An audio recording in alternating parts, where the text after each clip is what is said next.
warahmatullahi wabarakatuh. Saya Meliana Wati dari Sekolah Tinggi Ilmu Kesehatan Samarinda. Pada video kali ini saya akan membahas tentang sejarah ejaan di Indonesia. Apa sih ejaan itu? Ejaan adalah keseluruhan perlambangan bunyi bahasa, penggabungan dan pemisahan kata, penempatan tanda baca dalam tatanan suatu bahasa. Di Indonesia pernah memakai beberapa ejaan. Ejaan pertama yang dipakai di Indonesia ialah ejaan Van Oppoyjisen. Pada tahun 1900, Van Oppoyjisen yang merupakan seorang ahli bahasa Belanda mendapatkan perintah untuk membuat suatu ejaan yang bisa dipakai dalam bahasa Melayu yang berfungsi untuk pengajaran. Dalam proses pembuatannya, Van Oppoyjisen dibantu oleh dua orang pakar bahasa dari Melayu, yaitu Engko Nawawi Sweta Makmur dan Muhammad Taib Sweta Ibrahim.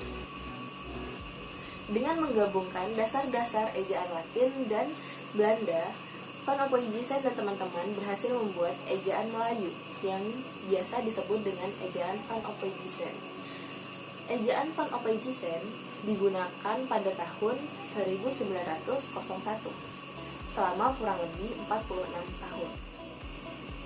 Kemudian pada tahun 1947 muncul ejaan baru, yaitu ejaan Republik atau ejaan Swandi. Ejaan ini menggantikan ejaan Van Oppoyjisen. Ejaan Republik atau ejaan Swandi mulai diterapkan di Indonesia sejak tanggal 19 Maret tahun 1947. Kemudian pada tanggal 16 Agustus 1972, Presiden Republik Indonesia meresmikan pemakaian ejaan bahasa Indonesia yang disempurnakan atau yang dikenal dengan EYD. Departemen Pendidikan dan Kebudayaan menyebarkan buku kecil yang berjudul Pedoman Ejaan Bahasa Indonesia yang Disempurnakan, yang memuat berbagai patokan pemakaian ejaan baru. Bersamaan dengan buku tersebut, lahir pula sebuah buku yang berfungsi sebagai pendukung buku yang pertama, yaitu Pedoman Umum Pembentukan Istilah. Ejaan yang disempurnakan atau EYD direvisi sebanyak 2 kali, yaitu pada tahun 1987 dan yang kedua pada tahun 2009. Apa aja sih perubahannya? Perubahannya sebagai berikut. Huruf yang berubah fungsi. DJ pada kata di jalan menjadi J, jalan. J pada kata pajung menjadi Y, payung. NJ pada kata janji menjadi NY, nyanyi. Dan SJ pada isyarat menjadi SY, isyarat. TJ pada kata cukup menjadi C, cukup. CH pada akhir menjadi kata KH, yaitu akhir. Dan perubahan huruf OE diganti dengan U. Bunyi hamzah dan bunyi setak ditulis dengan huruf K. Angka 2 boleh dipakai untuk menyatakan pengulangan. Tanda trema tidak dipakai lagi sehingga tidak ada perbedaan antara suku kata diftong. Tanda aksen pada huruf E tidak dipakai lagi. Awalan di dan kata depan di keduanya ditulis serangkai dengan kata yang unik. Kemudian pada tahun 2015, ejaan bahasa Indonesia yang disempurnakan digantikan dengan EBI, ejaan bahasa Indonesia.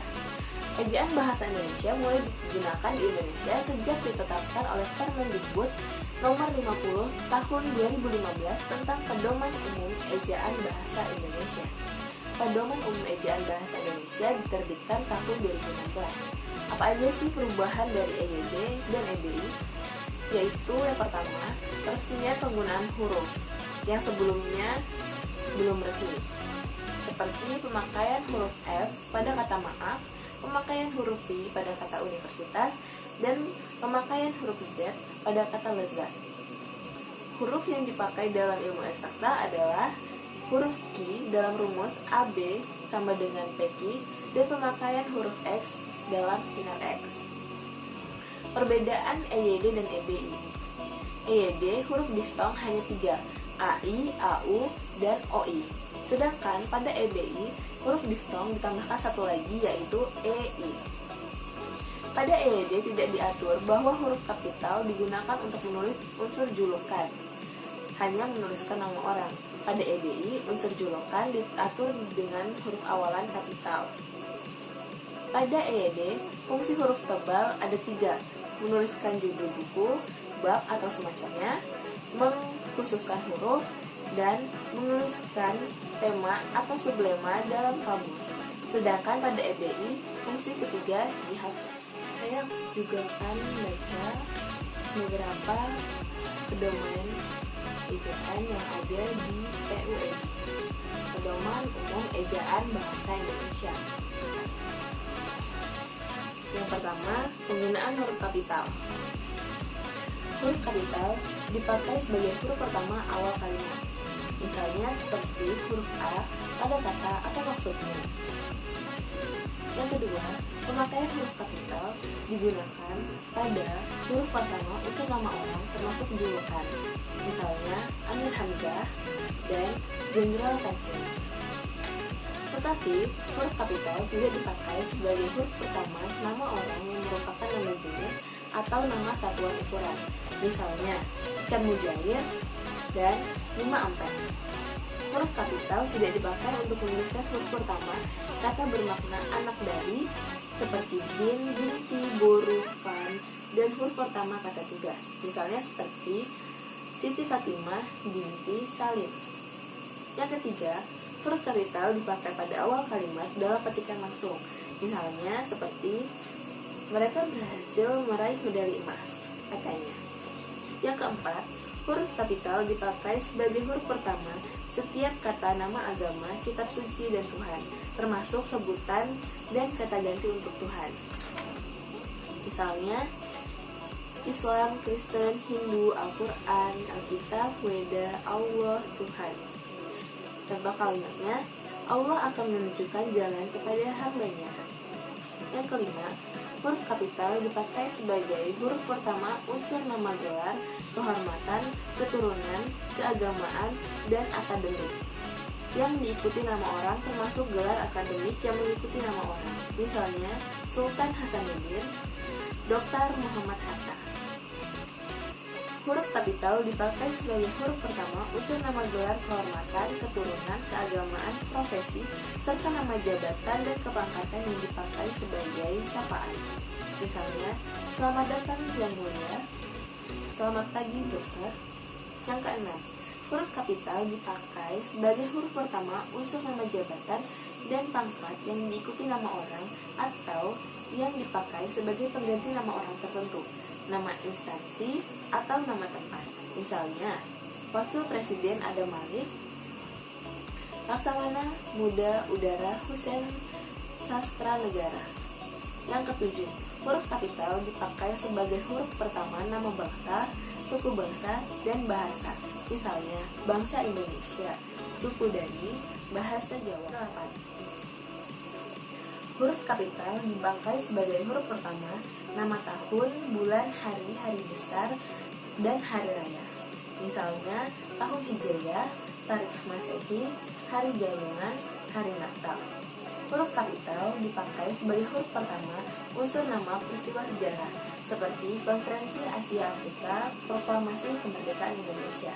Tetapi, huruf pertama peristiwa sejarah yang tidak dipakai sebagai nama tidak ditulis dengan huruf kapital, seperti Soekarno-Hatta memproklamasikan kemerdekaan bangsa Indonesia.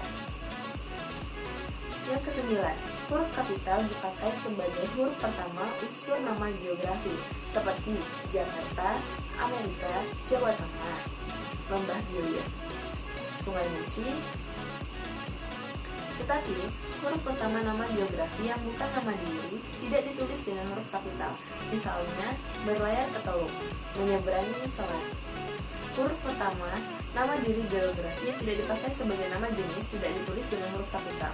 Misalnya seperti jeruk Bali, kacang Bogor. Nama yang disertai nama geografi dan merupakan nama jenis dapat dikontraskan atau disejajarkan dengan nama jenis yang lain dalam kelompoknya. Misalnya, kita mengenal berbagai macam gula seperti gula Jawa, gula pasir, gula tebu, gula aren, gula anggur. Yang ke-10, huruf kapital dipakai sebagai huruf pertama semua kata. termasuk semua unsur bentuk ulang sempurna dalam nama negara, lembaga, badan, organisasi, atau dokumen, kecuali kata tugas, seperti di, ke, dari, yang, untuk. Misalnya, Majelis Permusyawaratan Rakyat Republik Indonesia atau Perserikatan Bangsa-Bangsa atau Kitab Undang-Undang Hukum Pidana. 11. Huruf kapital dipakai sebagai huruf pertama setiap kata termasuk unsur kata ulang sempurna di dalam judul buku, karangan, artikel, dan majalah, serta nama majalah dan surat kabar, kecuali kata tugas, seperti di, ke, dari, dan yang, untuk, yang tidak terletak di posisi awal. Misalnya, saya telah membaca buku dari F. Maria ke Jalan Lain ke Roma. Tulisan itu dimuat dalam majalah Bahasa dan Sastra.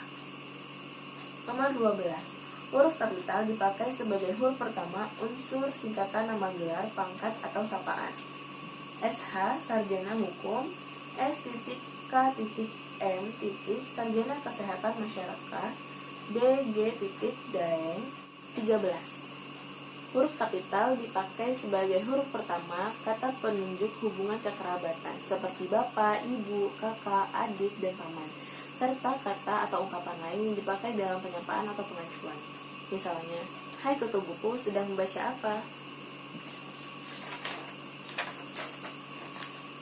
Kemudian, huruf miring.